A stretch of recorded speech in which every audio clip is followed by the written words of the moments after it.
Shall we play a game? We got Star Wars Unlimited. We got classic Star Wars games. We got old school D&D, independent RPGs, mini painting, Warhammer, of course, tons of other games. But first, we're gonna need some coffee here on Board Barista Productions.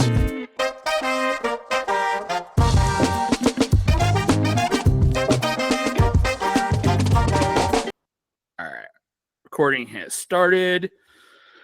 Ooh. So how you doing? How's the cold? I haven't had a cold since last year or before last year. And when I got pneumonia last year, it really fucked with my lungs. Because I can feel that same spot where the pneumonia was, that burning. But it's not pneumonia. It's just a cold. And my aunt warned me about this because my uncle deals with pneumonia left and right. Which is like your lungs don't really. Laura had walking pneumonia back in like 2007, and it still bothers her every once in a while. Dang. So pneumonia, not something to mess with. That is our big takeaway for this episode. For everybody that tuned in, this is Retro Reviews, review show where we go through my copious amounts of gaming books, magazines, and other paraphernalia one at a time. And joining me as our new co-host, we have Tanya. Well, actually, not new co-host. You've been here for about a month. Yeah, about that. So, well, welcome, guys, to Retro Reviews. What are we reviewing tonight or today? Tonight, we have Dragon Magazine number 313. This is our monster-themed issue, looking at some cool stuff to spice up the new 3.5 monsters. Ooh, did you freeze? Oh no, you're just sitting still. No. I thought you were froze up. So yeah, starting off, we've got Gary Gygax's column up on a soapbox. This is the story of the Burger Press Room in the Greyhawk Dungeons and the dagger that reset the trap, how the players didn't think to put the dagger in the ceiling hole. So that he described it. They walked into a room, and as they entered the room, there's a dagger laying on the middle of the floor. And once they all get in the room, the door shuts, and the ceiling starts getting lower and lower and lower and lower and lower and lower and lower. And they're trying all they can think of, but nobody thought to like look at the ceiling. And it's like a 3-sided dagger. One of those, definitely you're going to commit a war crime because we can't suture this thing back up properly. It's one of those daggers, and if they just would have stuck it in the ceiling, it would not have killed the entire party. So make sure, even if you're not asking, like I look around the room, do I notice anything? Definitely becomes the whole thing of grab that perception die and roll. Because we didn't have like that. It's the old AD&D version where it's like perception wasn't even a skill.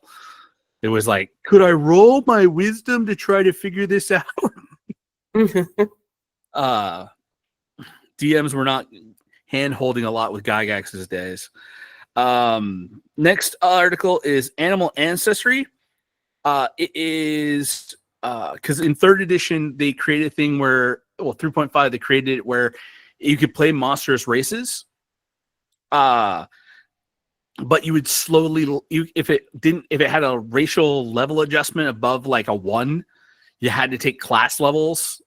Well, not class levels, but they had to take racial levels to level up to become more powerful version of the monster. So these are for the were creatures. So there's the racial levels plus some feats to make your were abilities a little bit better. For the were rat, were tiger, were bear, were boar, and of course the classic werewolf. Next article is Shrine War. Right around 3.5 is also when WizKids started doing the D&D minis. And I thought I remembered which one of these alcove. Yes, I remember which alcove it was hiding in.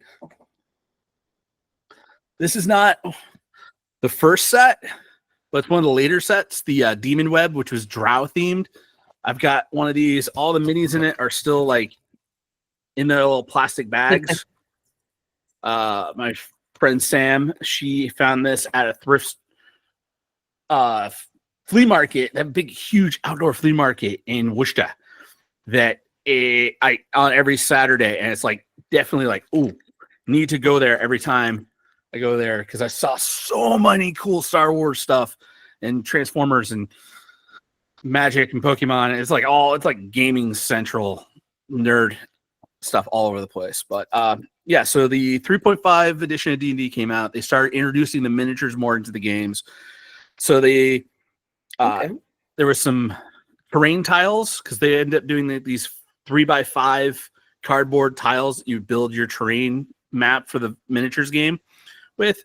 They actually put some in the magazine that you could photocopy and put like glue onto some cardboard and use them in your games.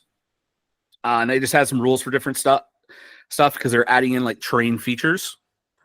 So there's like a lawful good shrine, which anybody that's within the magic circle on that terrain, their attacks are all +2 magic and lawful good. Another thing they had in there was some heavy vines, which you had to make for the minis, you had to make your save because they checked it was 16 to be able to move through it. So in the D&D game, in the role-playing game, you could do that as either like a reflex save to avoid getting tangled up, reflex save of DC 16, or a strength check of DC 16. Move through those. Next article is Brain Power, the Secrets of the Illithids, the Mind Flayers. So there's some psionic spell feats, able to blend the feats that let you blend your psionic powers with your arcane spells, such as Hardened Energy makes half the damage of a spell force damage. Concussive Blast, you get to add force damage to a spell by using power points or exchanging spell slots. So basically, able to use your powers to sacrifice ability to do something else to make something more powerful. Agitated Causticity gets to add whenever you do an acid attack spell or power, the acid actually will affect the armor class as it melts the armor off of your victim. Those were some of the feats that stood out to me. We have the Mind Mage Prestige class, which lets you dual class a silent character with a spellcasting character, and then basically let you count half the levels of this class as like levels of both of those when you're using your abilities. And you can turn your psionic power points, your PPs. You can use those in place of material components or verbal components or psionic components based on how many points you use. And they also gain a Force Touch ability. Basically, whenever they cast one of their psionic spells, their psionic attacks, they can also cast a touch spell at the same time. So it's like you're like doing a mind-based attack, but you're also get to add like a Shocking Grasp spell onto it. So it's like I've touched their mind, like I'm reading their mind, and I'm causing them to take electric damage. Next article is Eyewares. It's Beholder equipment, feats, and classes. Some notes I put down for the equipment. If you're going to put armor on your Beholder, it costs 4 times as much for like the basic armor, because it has to get like custom made to be able to put on there. Also, Beholders can use rings even though they don't have fingers. They can put on up to 2 of their tentacle stalks. They can slide a ring on it and get to be able to use that ring. For staves and wands, they have to be able to put it in their mouth. Yeah, it's like the Beholder's like using a wand of magic missiles like a toothpick. Okay. There's a book that I used to have that I sold before I started the YouTube channel. It was the Aberrants compendium book for 3rd edition. I can't remember what the name of it was, but somebody can probably leave that in the comments down below. It actually had the Beholder mouthpick weapons, which you enchant the weapon with that. It would cost this to enchant it to become a mouthpick weapon. It would cost the same as like a +1 enchantment. And then any creature that has fangs could bite down on the handle of that weapon, and the handle would form into like a mouth guard that they could actually hold in their teeth and be able to fight with that weapon as if they were holding it in their hand. which, if you use the mouthpick weapon enchantment plus the willing deformity feat of taking fangs from the Book of Vile Darkness, you could actually create, as long as it was evil, the 3 sword wielding dude from One Piece. And yes, that's the only piece of One Piece trivia I know. You know how I was talking about during our D&D game. I'm not a fan of One Piece, but the dude with the 3 swords is actually kind of cool. Zoro is awesome. So, Roronoa Zoro. I was going to get one of those weapons because I had my half dragon. I was going to get him like a dagger that he could hold in his mouth and be able to fight with his sword, whip, and dagger. Ooh. But the whip ended up being like not a good weapon to use, so I changed the build. Actually, turn Roronoa Zoro into a D&D character. Like, his skills keep climbing throughout the whole series, and it just, yeah, I could see him becoming a D&D character that could take on dragons, because he has a dragon technique with those swords. Okay. Sorry. No, yes. That's why you can stop and chime in anytime you want. People aren't just tuning in for me to talk. Another thing for the Beholder equipment, they had some wondrous items added to the equipment list for Beholders. They had lenses, basically like contact lenses for Beholders that would allow them to be able to focus their eye rays to up the DC of them. A dimensional pocket. Basically, Beholders don't have any hands and can't hold anything, but they can get like a little bag of holding pouch. Like, think of like an infinite kangaroo pouch. That's what Pockets was trying to do. My first character, Willow, aka Pockets, that's what she was trying to create on one of her pant pockets, because she's got pockets everywhere. One of them was the infinite pocket, which then gets rid of all the other pockets, because she has an infinite pocket. Ocular gems, which are replacement eyes, to give other different features, abilities to the Beholder, so they could get like a mind fog or a poison ray. These ones I thought were really cool. Suspension spheres, so they're floating spheres that you can use telekinesis to direct, and they're like little Molotov cocktails of like different energy types: acid, cold, fire, electricity. They deal 10d6. They explode in a 30-foot radius and have a DC 15 reflex save for half damage. Like, how cool would that be, just to have the floating orbs of doom?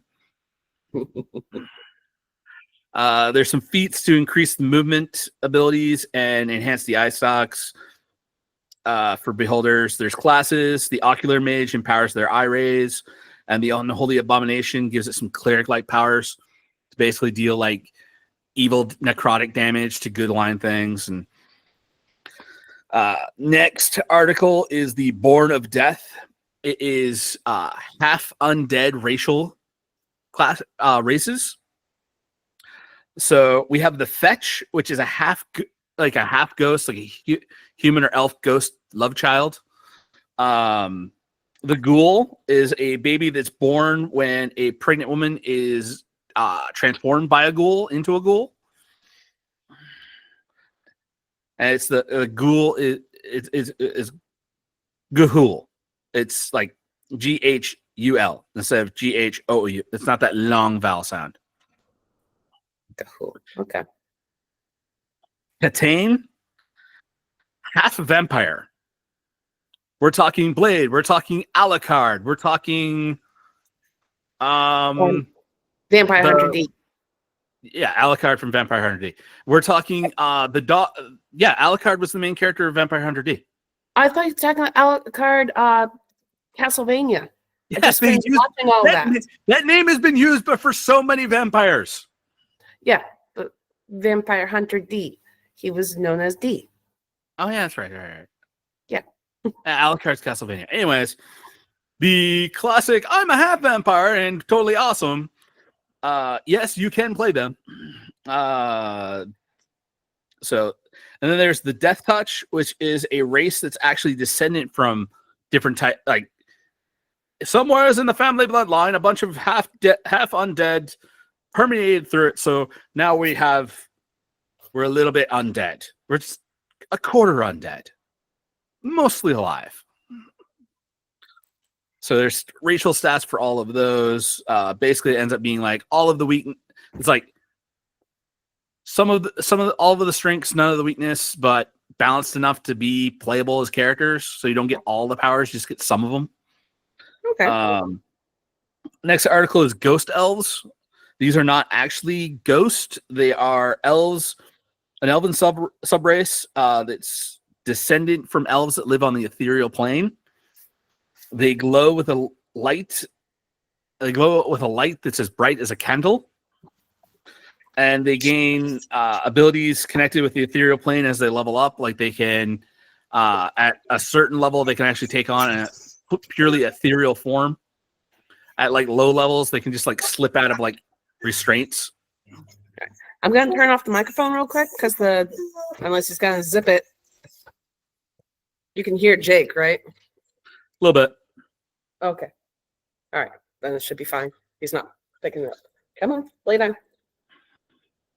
Next article is Dragon Psychosis, basically mental illnesses for dragons. So if a dragon forgets its name, it will lose all of its magic abilities because it lost all the words of power, because power in names. That becomes a nameless dragon. There's the Ravening dragon, which has an uncontrollable eating disorder. Which, because of that, the Ravening one, they actually get their breath weapon regenerates faster because they have all this extra built up energy from fueling themselves. We have the Riddled. It's basically when a dragon gets OCD and it becomes obsessed with puzzles. And then you have the Spell Hoarding.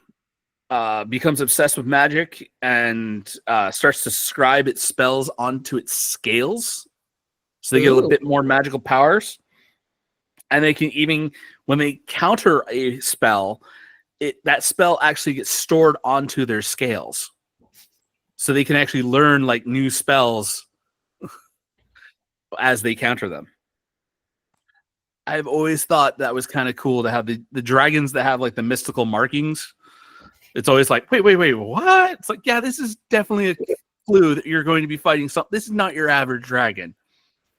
And then there's the Wandering Dragon, which is basically when a dragon has insomnia, their magic starts creating their hallucinations from not sleeping to surround them. It's Dragon Fight Club.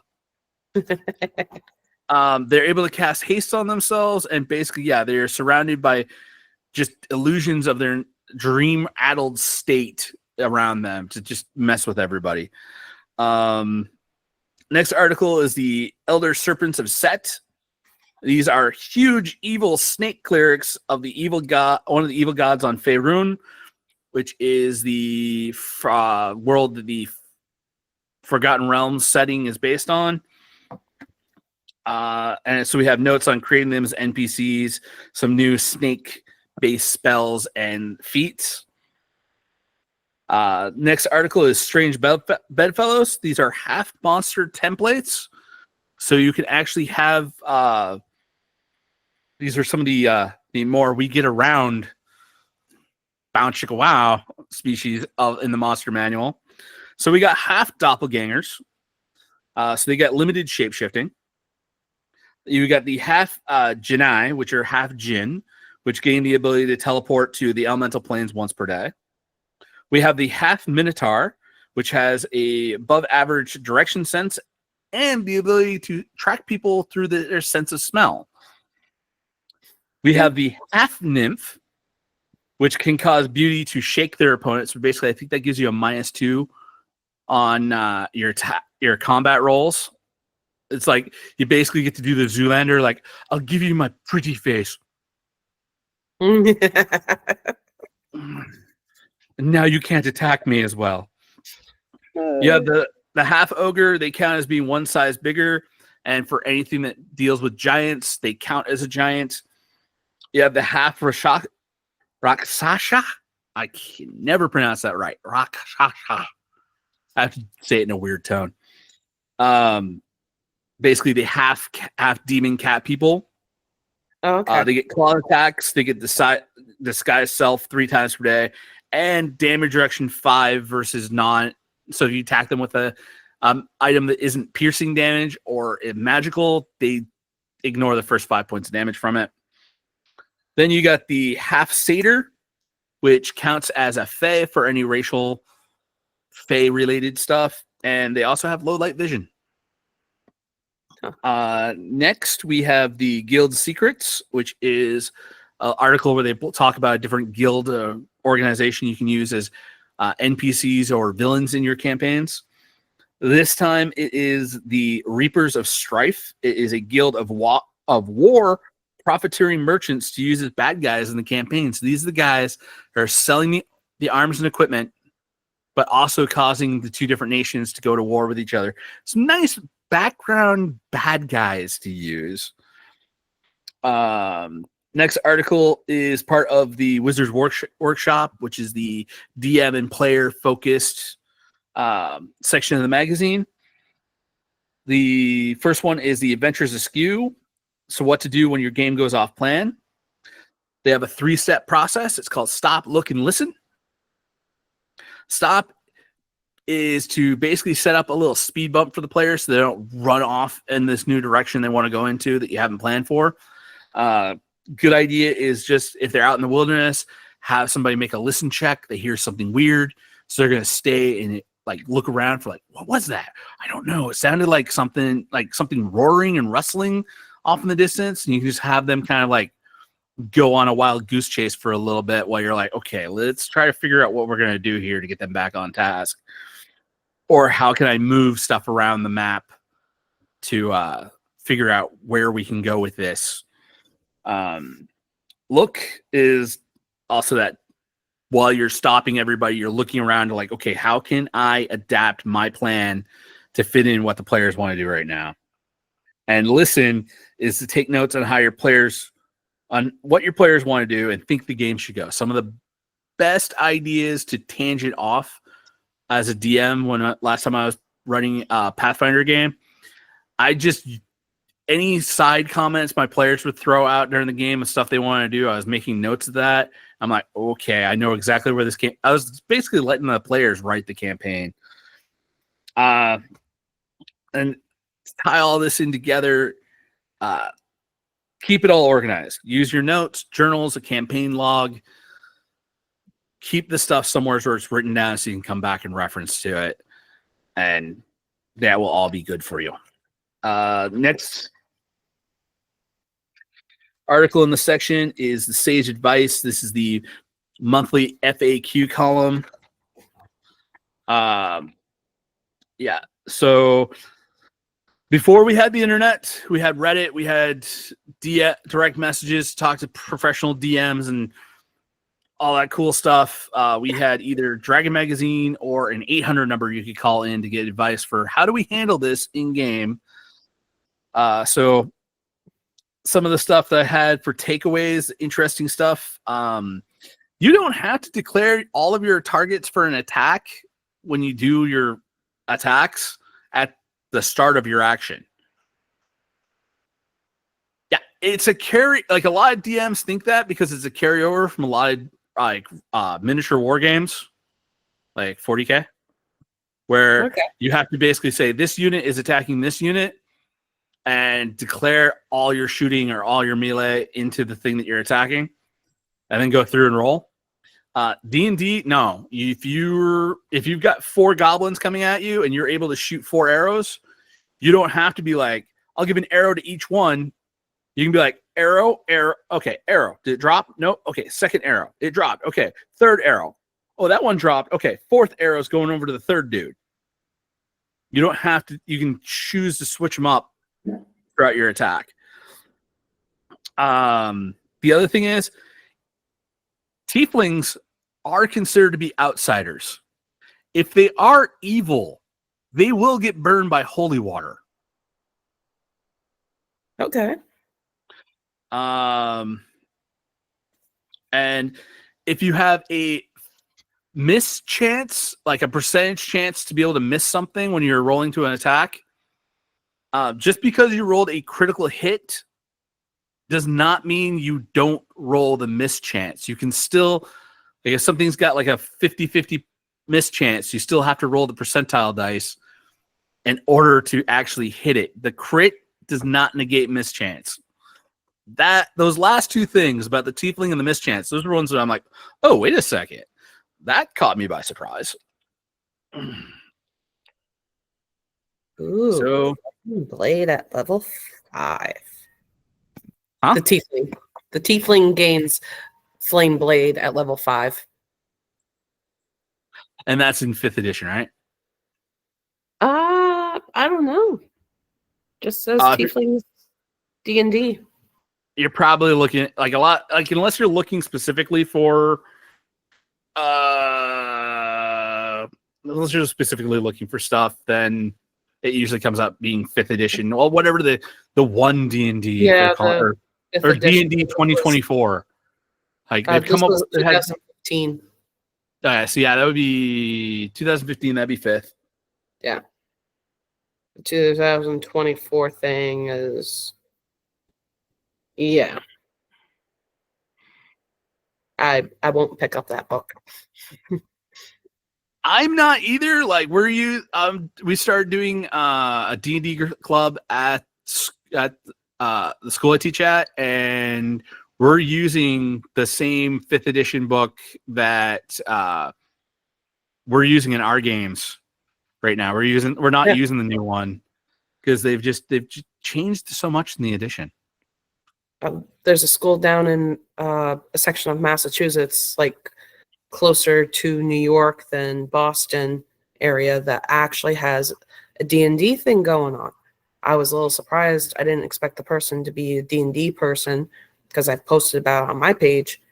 Mm-hmm. And she's got a D&D group going, and I hope she's using the book we're using and not using the monstrosity that has become the new 5th edition 2024 release. They're still calling it 5th edition. It's so convoluted now. Like they don't plan to ever like totally revamp the rules. They want to have everything be backwards compatible for 5th forward. Yeah, then so call it 5th edition A, which is what they did with AD&D. Like everything for AD&D was like backwards compatible and able to go forward. So I think we're not going to have like a true edition switch again until we get to the point where basically Hasbro is like, we're not making enough money with this IP. We're going to sell it. And some people will be like, okay, we're going to buy the D&D RP and we're going to go back to calling it like, we're going to like re-release Advanced Dungeons and Dragons with all the stuff that's like needs to be done. But that will never happen unless like Hasbro goes out, like Hasbro and Wizards of the Coast goes out of business, because much like we need to wrap up this episode because I'm going to start rambling. Okay. At some point we'll do like I'll have like a full like 10-hour rant on Patreon about my thoughts on the current state of fantasy and science fiction. But anyways, that's all I got for this week. Peace. Peace. Hey everybody, thanks for staying till the end of the episode. Remember to like, share, subscribe. Follow us on Facebook at Board Barista Productions. And if you want to support us, Patreon link at the bottom.